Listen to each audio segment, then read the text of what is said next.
दोस्तों, मेरा नाम अभिषेक मीणा है।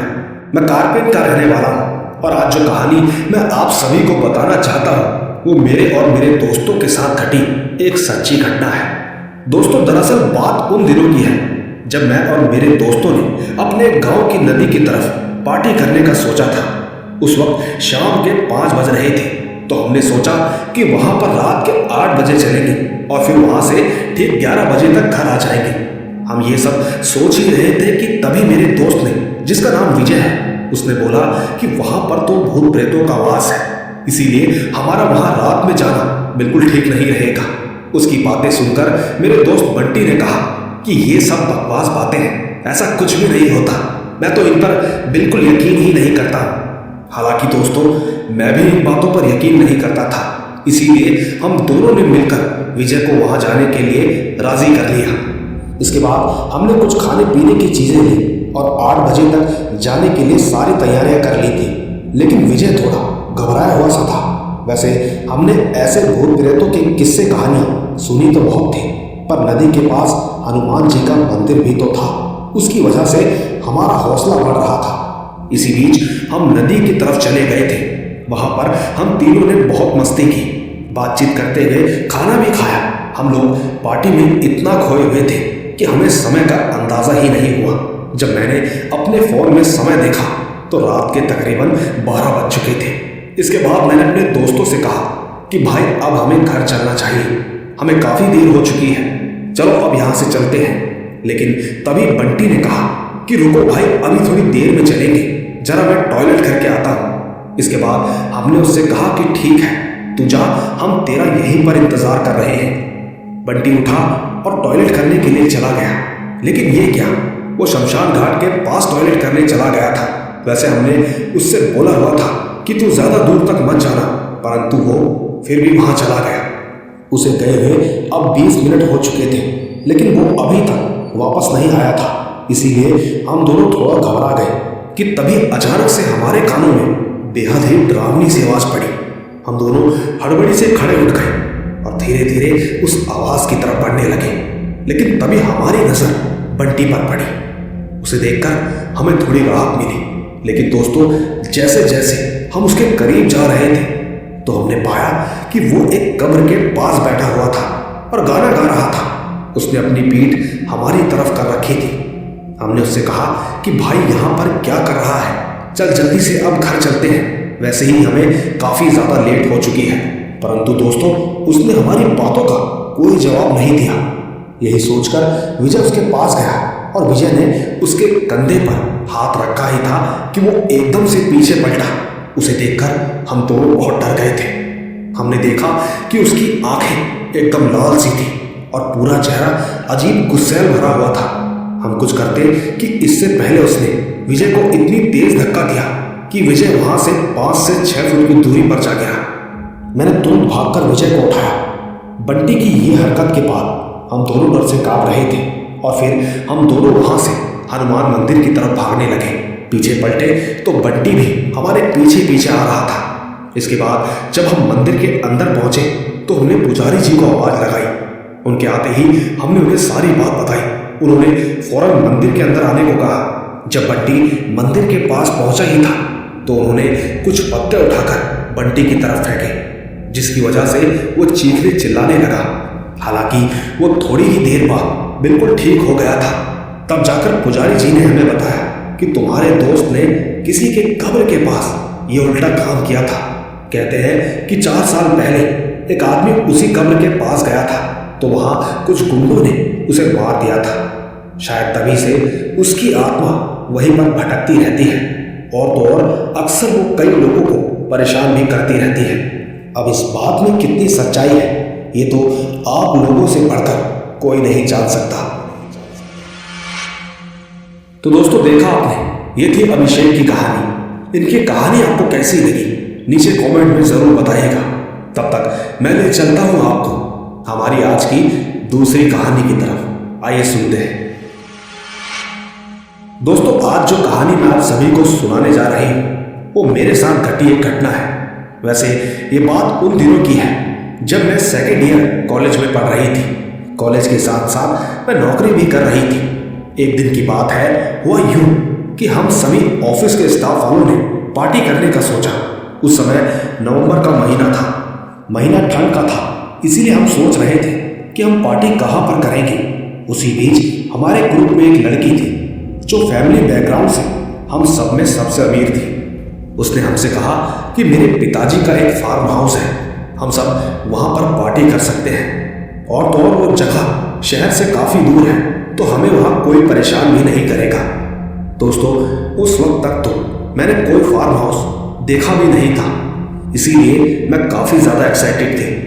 उस लड़की का फार्म हाउस हाईवे के रोड से काफ़ी अंदर की तरफ जंगल के पास था। जब हमारी वहाँ पर जाने की पूरी प्लानिंग हो गई तो मैंने अपने घर आकर अपनी वहाँ से जाने की परमिशन ले ली थी।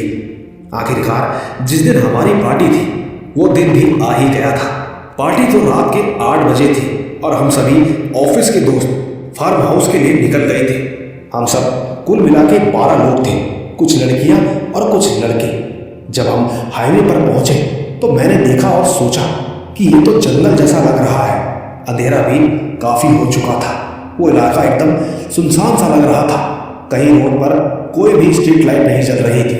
हम बस अपनी गाड़ी की रोशनी से ही आगे बढ़ रहे थे। बस कुछ ही अंदर जाते जाते मेरी दोस्त का फार्म हाउस आ गया। वहाँ पहुँचकर हमें तो काफ़ी अच्छा लग रहा था। हम सभी उसके अंदर जाते ही मस्ती करने लगे। फिर जब 9 बज चुके थे तो हमने तुरंत खाना भी गर्म किया और सब लोग मिलकर खाने भी लगे। इसी बीच कुछ लोग तो म्यूजिक चलाकर नाच भी रहे थे। फिर जब मैंने घड़ी में समय देखा तो 10:30 बज गए थे। मैंने सभी से कहा कि अरे यार, काफ़ी देर हो गई है, चलो अब घर चलते हैं। उस वक्त सबने मुझे कहा कि हम तो यहाँ कुछ देर और रुकेंगे, तुम्हें जाना हो तो चले जाओ। दोस्तों, उनकी बातों से ये साफ लग रहा था कि ये 2-3 घंटे से पहले यहाँ से निकलने नहीं वाले। इसीलिए मैं वहाँ से अपनी स्कूटी लेकर घर की ओर निकल पड़ी। फार्म हाउस से निकलने के बाद मैंने देखा कि अब तो पहले से भी ज़्यादा अंधेरा और एकदम खाली और सुनसान रोड थी, जैसे कि मैंने आपको पहले बताया था। पर मैं अपनी स्कूटी की रोशनी से आगे बढ़ते जा रही थी। कुछ दूर पहुंचते ही मेरी स्कूटी अपने आप बंद हो गई। तब मैं सोचने लगी कि अब इसको क्या हो गया। इसके बाद मैं बीच रोड पर अपनी स्कूटी को खड़ा करके चेक करने लगी कि आखिर इसमें दिक्कत क्या आई है। इसी बीच अचानक ही मेरी स्कूटी की चाबी नीचे गिर गई। अंधेरा होने के कारण मुझे कुछ भी दिखाई नहीं दे रहा था, पर मैंने अपने फ़ोन की लाइट चालू की और चाबी को ढूंढने लगी।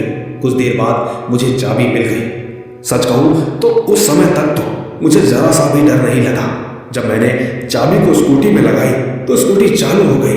मैं धीरे धीरे हाईवे की तरफ जाने लगी। इसी बीच मैंने एक बात नोट की, और वो ये कि मेरी स्कूटी का वजन भी काफ़ी ज़्यादा हो गया था। मानो ऐसा लग रहा था कि जैसे कोई मेरे पीछे बैठा हो। पर मैंने इस बात पर ज़्यादा ध्यान न देते हुए अपने घर पहुंचने पर ध्यान दिया। इसी चक्कर में मैं स्कूटी भी काफ़ी तेज चलाने लगी। मैं करीबन आधे घंटे के बाद में अपने घर पहुंच गई थी। घर पहुंचकर मैंने पाया कि सभी लोग सो रहे थे। मैं चुपचाप अपने कमरे में गई और फ्रेश होने के बाद सोने लगी। उस वक्त मेरी माँ और मेरा भाई बेड पर सोए हुए थे, तो मैंने अपना बिस्तर नीचे ज़मीन पर लगाकर सो गई। लेटने के बाद मुझे नींद नहीं आ रही थी। फिर 10 मिनट के बाद मैंने अपनी आंखें बंद की तो मेरे कानों में किसी के सांस लेने की आवाज़ आने लगी। मैंने तुरंत अपनी आंखें खोली और अपने आसपास देखने लगी, पर मुझे कोई भी दिखाई नहीं दिया। मैंने दोबारा अपनी आंखें बंद की, लेकिन फिर भी मुझे वैसा ही महसूस होने लगा। ऐसा लगातार कम से कम 5 से 6 बार हुआ। इसके बाद मैं डर गई। मैं अपनी माँ को आवाज़ लगाने की सोच रही थी, पर मेरे हाथ पैर एकदम से जकड़ गए थे, मानो किसी ने जोरों से मेरे हाथ पैर पकड़ लिए हों। मैं अपनी जगह से हिल भी नहीं पा रही थी और ना ही मेरे गले से कोई आवाज़ निकल रही थी। मैं सोचने लगी कि अब क्या करूं, कि तभी मैंने अपने मन ही मन हनुमान चालीसा पढ़ने लगी। जैसे ही मैंने हनुमान जी का नाम लेना चालू किया, मानो ऐसा लगा कि मेरे पास से कोई चीज़ तेजी से भागकर घर से बाहर चली गई। इसके बाद सब कुछ नॉर्मल हो गया था और फिर रात भर मैं आराम से सो गई। अगली सुबह मैंने माँ को रात की घटना के बारे में बताया। माँ ने तुरंत मंदिर से रात का टीका लगाकर कहा कि आगे से कभी भी देर रात और सुनसान जगह से बिल्कुल मत आना। दोस्तों, इसी के साथ मेरा एक और किस्सा है। उस वक्त मैं बहुत छोटी हुआ करती थी। तब मैं स्कूल में पढ़ती थी और हमारा स्कूल घर से काफ़ी दूर था, तो मैं हमेशा ही घर से जल्दी निकल जाती थी, क्योंकि मैं अक्सर पैदल ही जाया करती थी। मैं पूरे रास्ते खेलते मस्ती करते हुए जाती थी। दोस्तों, मैं एक बात आप सभी को बताना चाहती हूँ कि हमारे स्कूल के पास एक काफ़ी मशहूर बगीचा है। उसमें झूले और काफ़ी अच्छे अच्छे फूल पौधे लगे हुए हैं। उन दिनों वहाँ काफ़ी अच्छे अच्छे फूल और पौधे लगे हुए थे।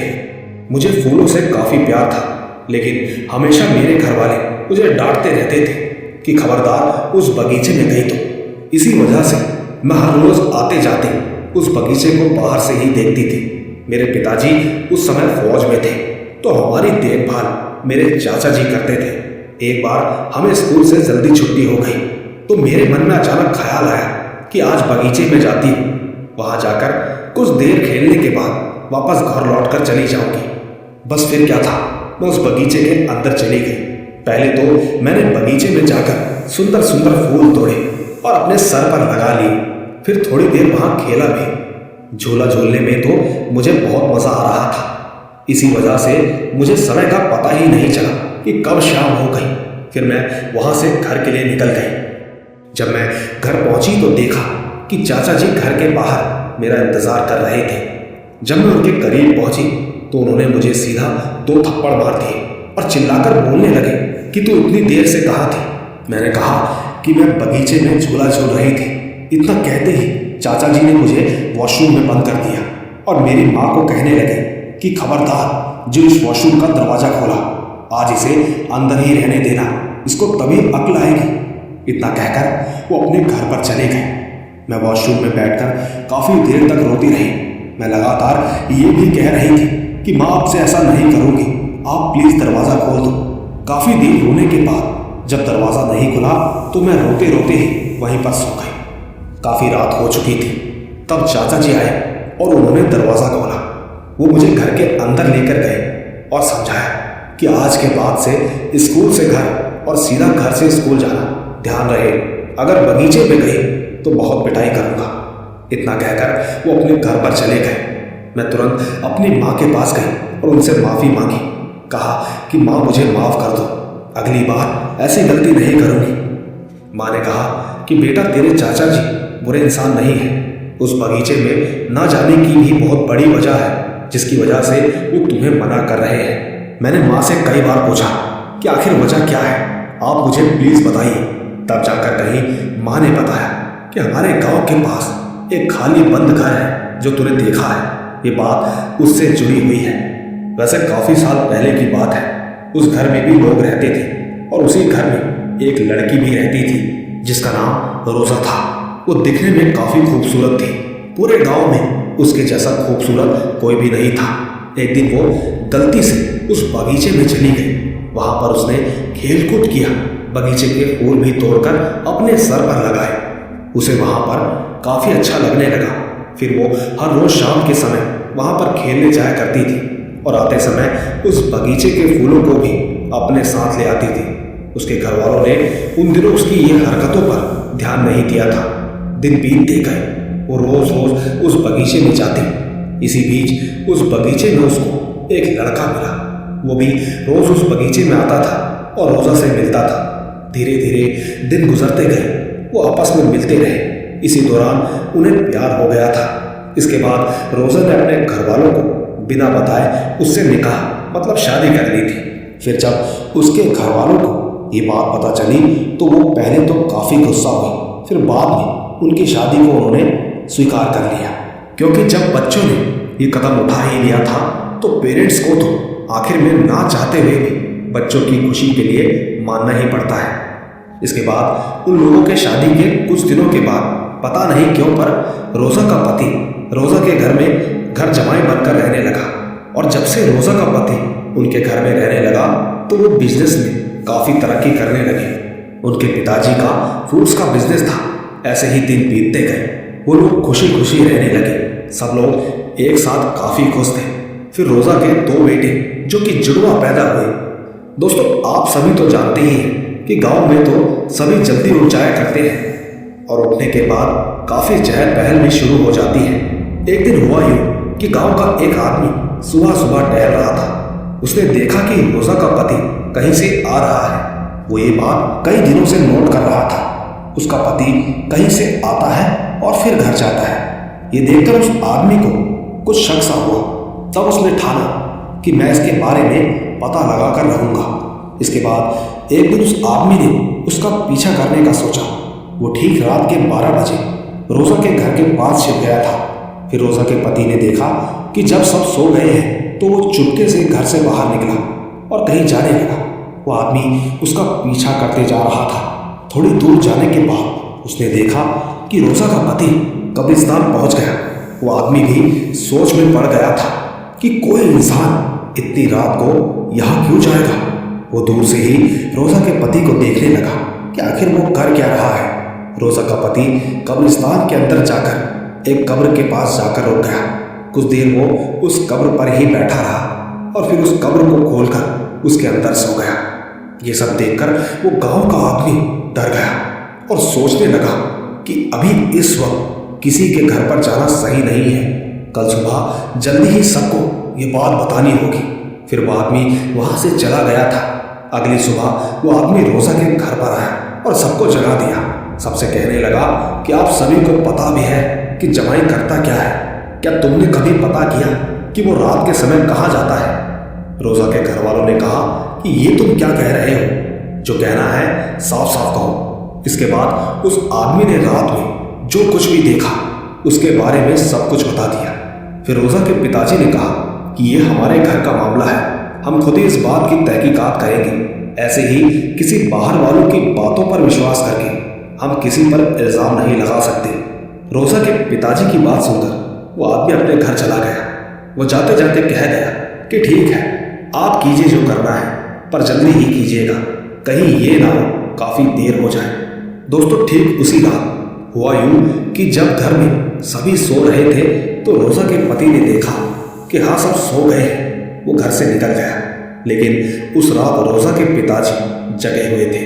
वो भी यही सोच रहे थे कि आज मैं देखता हूँ कि आखिर उस आदमी की बातों में कितनी सच्चाई है। जब रोजा के पिताजी ने देखा कि उनका जमाई घर से निकल गया है तो वो भी ठीक उनके पीछे पीछे निकल गए। उसका पीछा करते करते उन्होंने देखा कि उसका जमाई सच में ही एक कब्रिस्तान के अंदर गया। वहां पहुंचकर वो एक कब्र पर जाकर बैठ गया और फिर इसके बाद उसे खोलकर अंदर जाकर सो गया। रोजा के पिताजी ने सोचा कि इस वक्त यहाँ ऐसी जगह पर बात करना ठीक नहीं, इससे तो कल सुबह ही बात करनी होगी। यही सोचते सोचते वो घर आ गए। जैसे ही अगली सुबह हुई तो रोजा के घर वाले सब जाग रहे थे। सब के सब उसके पति का इंतजार कर रहे थे। जब कुछ देर बाद उनका जमाई घर आया तो उसने देखा कि सब लोग जाग रहे हैं और उसी को घूर रहे हैं। तब वो घर के अंदर जाकर सबको कहने लगा कि आखिर बात क्या है, ऐसा क्या हुआ जो सभी लोग मेरी तरफ घूर रहे हैं। तब जाकर रोजा के पिताजी ने कहा कि तुम कौन हो और कहाँ से आ रहे हो, और ये रोज कब्रिस्तान जाने का आखिर क्या मतलब है। ये बात सुनकर उनके जमाई ने कुछ नहीं बोला, बस अपना सर झुकाकर खड़ा हो गया।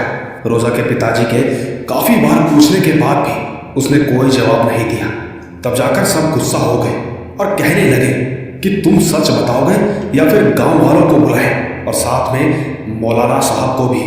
मौलाना जी का नाम सुनते ही उसने अपनी चुप्पी तोड़ी और कहा कि नहीं नहीं, किसी को भी मत बुलाओ। इसके बाद रोजा के पिताजी ने कहा फिर तुम हमें सच बताओ। दोस्तों, उसने जो बताया उसे सुनने के बाद सबके पैरों के नीचे से जमीन ही खिसक गई थी। उसने कहा कि मैं इंसान नहीं हूँ, मैं एक जिन्न हूँ।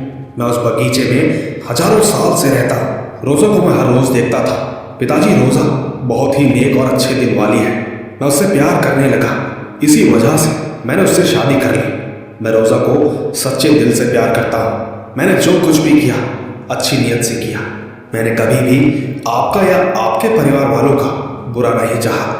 आप सभी बस मुझे रोजा के साथ रहने दो, इसके आगे मैं कुछ नहीं कहना चाहता। दोस्तों, रोजा के पिताजी और उसके घर वाले कहने लगे कि इंसान और जिन्न का रिश्ता नामुमकिन है, ऐसा कभी नहीं हो सकता। सबने मिलकर रोजा के पति से प्यार से कहा कि अगर तुम सच्चे दिल से रोज़ा को प्यार करते हो तो तुम यहाँ से चले जाओ। पर उसने कहा कि मुझे यही रहने दो, मैं कभी भी किसी को भी परेशान नहीं करूँगा। पर रोज़ा के घर वालों ने कहा कि तुम खुदा के बनाए नियमों को बोल रहे हो, जिन्नों को इंसान की मदद और हिफाजत के लिए बनाया था। दोस्तों, जब उस जिन्न ने खुदा का नाम सुना तो वो अचानक गुस्सा हो गया और कहने लगा कि ठीक है, मैं हमेशा के लिए जा रहा हूँ, लेकिन मेरे जो ये दोनों बेटे हैं मैं उनको भी अपने साथ लेकर जाऊँगा, देख लेना। दोस्तों, ये सब बोलते ही वो जिन्न वहाँ से एकदम गायब हो गया। रोज़ा अपने पिताजी के सामने बहुत ज़्यादा रोई और रोते रोते कहने लगी कि मुझे मेरे पति के साथ रहने दो। काफ़ी रोने के बाद वो चुप हो गई। फिर दोस्तों, उसी दिन हुआ ये कि आधी रात में रोज़ा के दोनों बच्चे हवा में उड़ने लगे और ये नज़ारा देख घर वाले देखते ही रह गए। दोनों बच्चे हवा में उड़े और घर के बाहर जाते ही दोनों ही गायब हो गए, जिसके बाद घर वाले रोते हुए रह गए। रोज़ा का तो रो रो कर बुरा हाल हो गया था।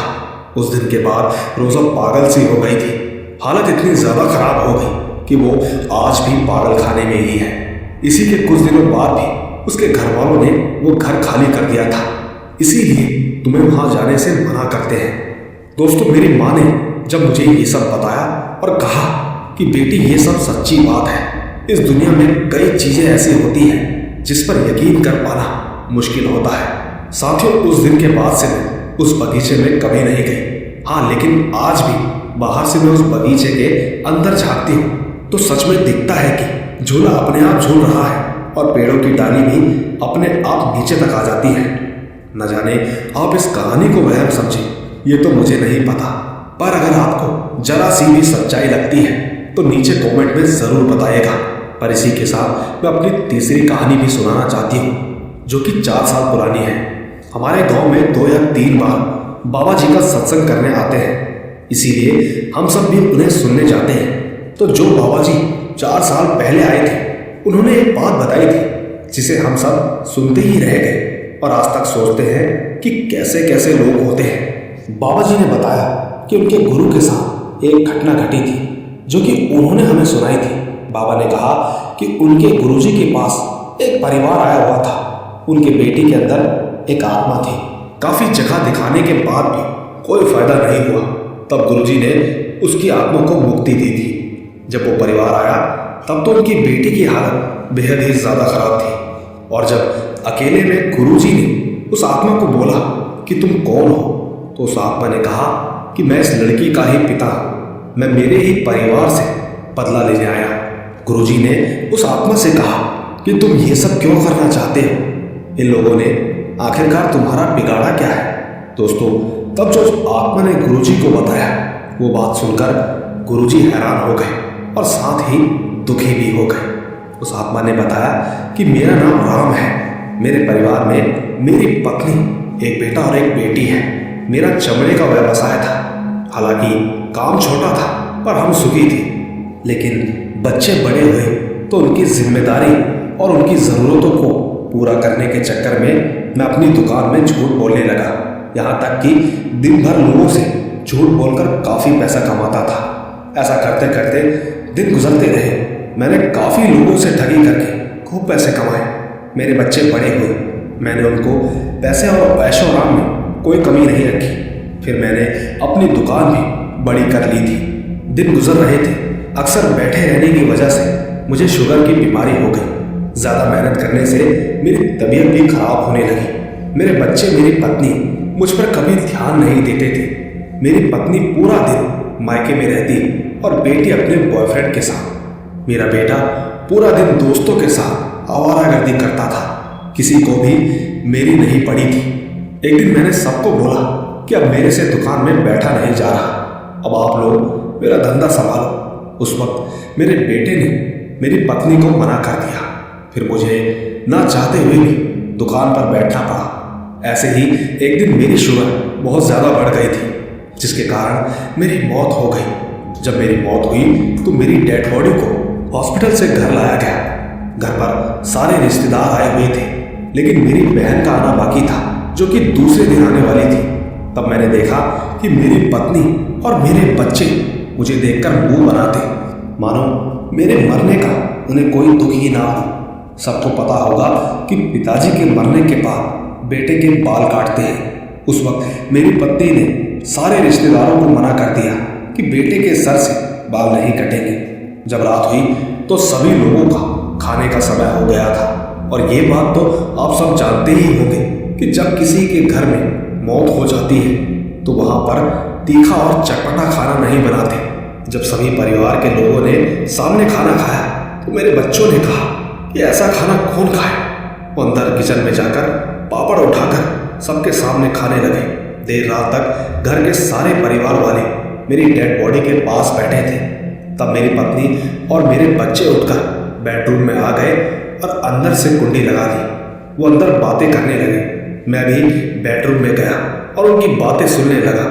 मेरा बेटा बोला कि पिताजी को जला देते हैं, अजीब सी महक आ रही है और ये बाकी रिश्तेदार भी सर पर बैठे हैं। तब मेरी पत्नी ने कहा कि अब मैं क्या बोलूं, तेरे पिताजी को भी अभी मरना था, कुछ दिन और जिंदा नहीं रह सकते थे। देखो, एक जमीन के पेपर साइन करवाने थे, अब वो जमीन भी हाथ से चली गई। और तो और तेरे पिताजी की बहन इतनी बदतमीज है कि क्या ही बोले।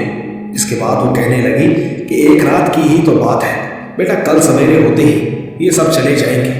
तो गुरुजी, जब मैंने ये सब सुना तो मैं बहुत ज़्यादा दुखी हो गया। मैंने अपने परिवार वालों के लिए आखिरकार क्या नहीं किया और ये मेरे पीठ पीछे ये सब बातें कर रहे हैं। जब अगला दिन हुआ तो मेरी बहन आई और सब परिवार वाले मुझे अंतिम विदाई दे रहे थे। फिर कुछ दिनों बाद मेरे परिवार वालों में से किसी ने मेरी पत्नी को मेरी अस्थियां दी तो मेरी पत्नी ने परिवार वालों से कहा कि हमारे पास अस्थियां विसर्जन करने के लिए बिल्कुल समय नहीं है। उसने 500 रुपये दिए और कहा कि आप ही ये काम निपटाओ। जब परिवार वाले कार लेकर घर से निकले तो सब बोल रहे थे कि कैसा नालायक बेटा और बीवी है, हम क्यों इनकी जिम्मेदारी लें। इसीलिए उन्होंने रास्ते में एक पंडित जी को मेरी अस्थियां दी थी। उन्होंने 100 रुपये देकर कहा कि इन अस्थियों को विसर्जित कर देना। उस वक्त उस पंडित ने मेरी अस्थियों को एक नाले में डाल दिया और खुद शराब पीने के लिए चला गया। मेरे मरने पर मेरी ये दुर्दशा हुई है, इसीलिए मुझे गुस्सा आ रहा है, मैं किसी को नहीं छोड़ूंगा। फिर गुरुजी ने कहा कि राम, तुम शांत हो जाओ, तुमने पहले भी गलतियां की और अब भी गलतियां कर रहे हो, मैं तुम्हें मुक्ति दूंगा, मेरा तुमसे वादा है। दोस्तों, इसके बाद गुरुजी ने राम की पत्नी और उसके बच्चों को खूब डांटा। उनसे कहा कि तुम लोगों ने बहुत ही नीच और गंदा काम किया है। जो तुम लोगों ने गलती की है उसको सुधारो, वरना मैं तो क्या, कोई भी आपको नहीं बचा सकता। तुम लोग राम का अच्छे से श्राद्ध करो और उसका पिंडदान करो। हर रोज गीता का 7वां अध्याय पढ़ो, तब ही राम की आत्मा को शांति मिलेगी।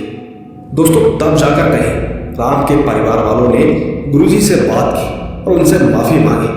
तब जाकर गुरुजी ने आखिर में कुछ शब्द कहे, पैसा कमाने से कुछ नहीं होता, अपने परिवार को अच्छे संस्कार दो, अच्छी शिक्षा दो, अच्छे कर्म भी कभी खाली नहीं जाते। अब तुम लोग जा सकते हो। दोस्तों, जब मैंने ये घटना के बारे में सुना तो मैं घबरा गई थी। मैं सोचने लगी कि कैसे कैसे लोग इस दुनिया में मौजूद हैं जो कि अपने ही परिवार के साथ ऐसा कैसे कर सकते हैं। बस यही थी मेरी 3 कहानियां। तो दोस्तों, देखा आपने, इनकी तीनों कहानियां बेहद ही लाजवाब और तारीफ़ काबिल हैं। मैं इनको दिल से सलाम करता हूं। साथ ही दोस्तों, इनकी सबसे आखिरी कहानी सबसे ही हटकर और एकदम इमोशनल कहानी है।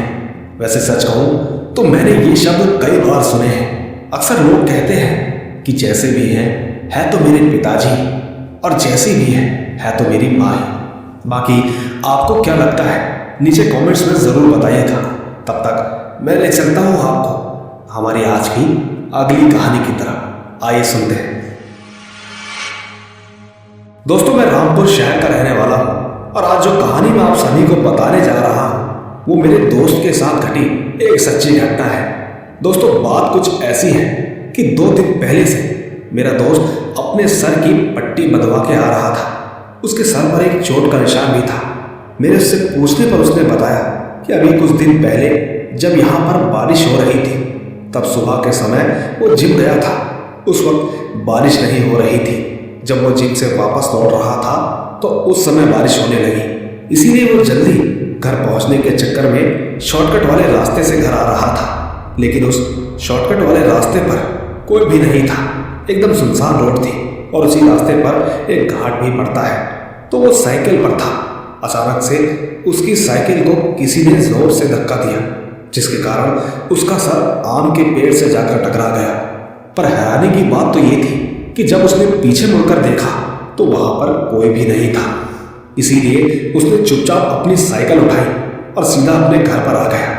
उसका कहना है कि तब से वो अब तक उस शॉर्टकट वाले रास्ते से वापस जेल नहीं गया।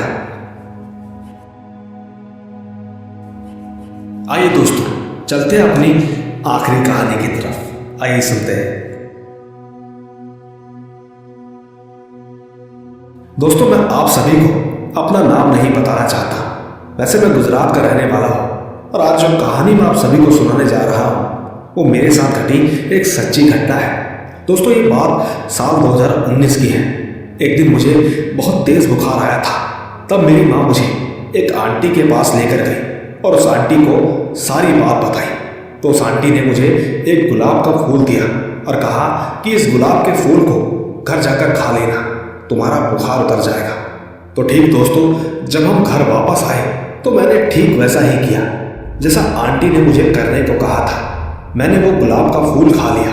लेकिन सच कहूँ तो उस गुलाब के फूल के जरिए मेरे अंदर चुड़ैल को डाल दिया था, क्योंकि मैं उसी रात को जोर जोर से चिल्लाने लगा। ये देखकर मेरी माँ और मेरे पिताजी, घर के सभी लोग उठकर मेरे कमरे में आ गए। उन्होंने देखा कि मैं बिल्कुल टेढ़ा हो चुका था, जो कि मैं आपको बातों के जरिए बता नहीं सकता।